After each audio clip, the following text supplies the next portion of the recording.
laban kay Marcos. Minanipula ang eleksyon, bangan ang mag-asawa. Ayaw natin na drug addict ang mamumuno sa atin. Gusto nyo ba yan?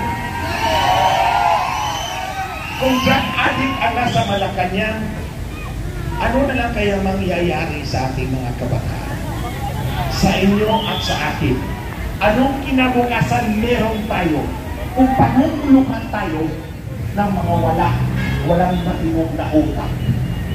Katotoo nga, personally, walang matinong na utang si Lisa Marcos at si Bongbong Marcos. Take it from me, kasama ko sila ng 6 na taon.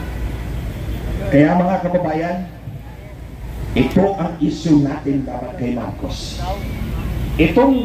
Itong pagluhod-luhod niya sa Amerika, dahil natakot siya na tatanggapin siya ng mga Amerikano. Palagi niyang sinasabi sa amin dati, the Americans removed my father. That's his deep-seated insecurity. Sa pagluhod-luhod niya sa Amerikano, we provoke China. Pero may interest si Marcos.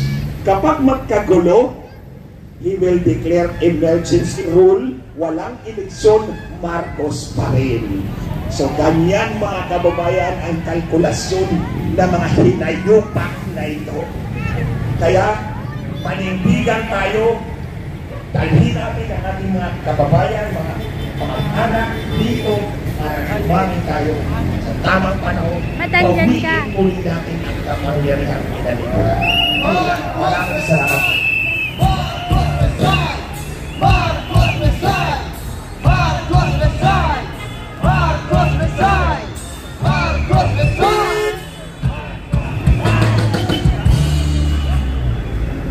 Ang lahat ay hinahanggang tumayo. Please. Please stand up. Please stand up. Turuan mo, please, ang buong sambayanan kung paano ang sign language sa boses ng panawagan ng Marcos. Excuse po. At susundin natin ang sign language habang tayo ay may sigaw dito sa entablado. Patrick, practice mo na, ha? Marcos, resign! Marcos, resign! Marcos, resign! Marcos, resign! Oh, sige. Sabay-sabay! Sabay-sabay! Mas may buhay, mas malakas. May mga signing ko tayo. Ito si FBR sa Matalon. Ito si ERA. Si GMA ito, si Noy, mga against kay Noy, ganito, sign, crazy. Pero si Digong ganyan. Kaya sa Mindanao, signing ng Digong, butas ng mukha, perte. Kaya gagamitin natin to. Ito si Sarah, maganda. Baste, may tattoo kasi. Tapos pwede gamitin pangalan ni Baste, pang-isang. Si Pulong, may tattoo. Ito signing ni President Marcos sa father niya hanggang ngayon si Bongbong BB. Kantay BB. Ito sign. Austrian House. Sabay-sabay, resign. Okay. Sundan nyo si Brother Patrick. 1, 2, 3.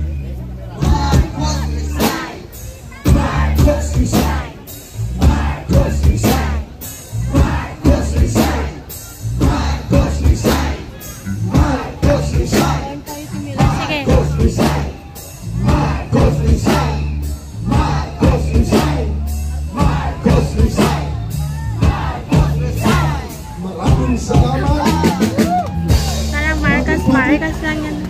Mga kababayan, mapalat tayo sa inyong harapan at katulad ng isang araw ay umuulan na naman.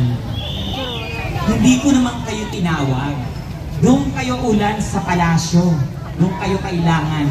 Punuin nyo ng ulan yung palasyo hanggang sa malunod silang lahat. Pwede na po tayo mga bo? Upo na po kayo. Maraming salamat po na kahit po umuulan ay nandito kayong lahat. Maraming salamat po. Wala si JM. Ko lang po yung sinabi ni Attorney Glenn Chong na ginamit lang siya. Ganun din po yung naging karanasan ko. Ginamit lang din po ako. Pero nung Thanksgiving party ni BBM, isa po yung pangalan ko sa binanggit niya na pinasalamatan niya. 2 vlogger lang po kami. Yung mataba na bansot, saka ako. Opo, ang sabi niya is, si Barney, si Tinking Pinoy. Ang sabi niya sa kanyang speech ay, thank you, Pebbles, for working behind the back. And talagang masasabi mo na kilala ko siya. Kilala ko sila ng asawa niya. Hindi ko po matanggap na ang sinuportahan ko ay isang magnanakaw. Hindi ko po matanggap na ang sinuportahan ko ay isang sinungaling. Hindi ko po matanggap na ang sinuportahan ko ay isang adik. Naglipa na naman ngayon ang mga drug pushers sa iba't ibang lugar. Dumami na naman po ang krimen. Mga batang nawawala, mga babaeng ginagahasa. Dahil sa nagsulputan na naman ang mga drug addicts. Mas mura po ngayon bilhin ang droga kesa sa pagkain. Simula nang umupo si BBM, wala po tayong pangangailangan na bumaba. Pagkain, electricity, tubig. Simula nang umupo po siya, hanggang ngayon, lahat pataas ng pataas. Pahirap ng pahirap ang mga Pilipino. Hirap na tayong budgetin yung mga gastusin natin. Alam kong nararamdaman nyo yan. Sa tuwing ako po ay nasa ibang lugar, kapag ako po ay sumasakay ng angkas, grab, tinatanong ko po yung mga drivers kung kumusta naman po sila. Kumusta naman po ang buhay. Okay lang po ba yung kinikita nyo? Lahat po sila, ang sinasagot sa akin ay hindi. Hirap na hirap po sila, lalo na yung pagtaas ng gasolina.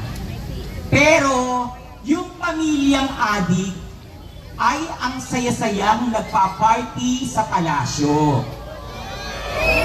Gamit ang pera ng taong bayan. Isa pa sa pinakahayop na nilalang ay si Tambaloslos.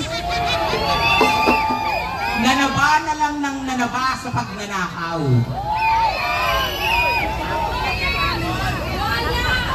Napakabuwaya. Mula magpipinsan, mula sa mga Marcos, pati Romualdez, lahat sila buwaya. Mga sakim sa pera. Kung hindi po tayo lalabas at lalaban, kawawa naman po yung mga anak natin, yung mga magiging anak ng anak natin, dahil lulubog ang Pilipinas kung hindi po tayo lalaban at hindi natin mapapatalsik sa pwesto ang bangag na presidenteng si Ferdinand Marcos Jr. Malala, napakalala ng taong ito. Maraming salamat po sa inyong lahat.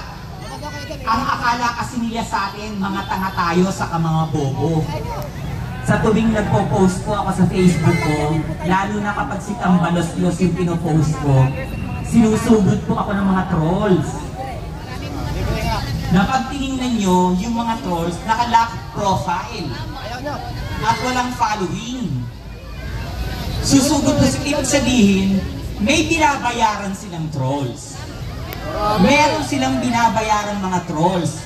Ngayon, yung binabayad nila sa mga trolls, galing pa rin sa pera ng taong bayan. Ganyan sila katuso. Tuso yan. It runs in their blood. Di mo pera yan!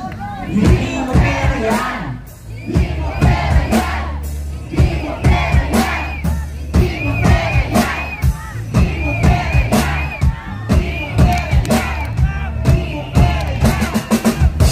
Mga mukha silang pera.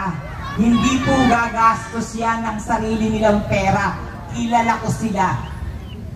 Hindi gagastos yan ng sarili nilang pera. At noon pa man, eleksyon pa lang, may trolls na yan. May trolls na sila. Kaya ako po ay nananawagan sa mga nanonood din po sa live na lumabas na po kayong lahat.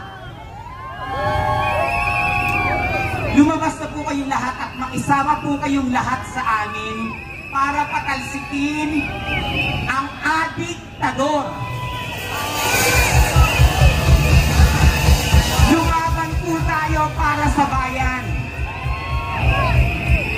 Lumaban po tayo para sa kinabukasan ng ating mga anak. Lumabas na po tayong lahat. Hindi lang nila yan gagawin sa KOJC. Gagawin din nila yan sa iba. Marcos resign! Marcos resign! Marcos resign! Marcos resign! Marcos resign! Marcos resign! Marcos resign! Marcos resign! Maraming salamat po sa inyong lahat at sana po ay huwag kayong tumigil at huwag po tayong mapagod sa paglaban sa ating karapatan. Maraming salamat po.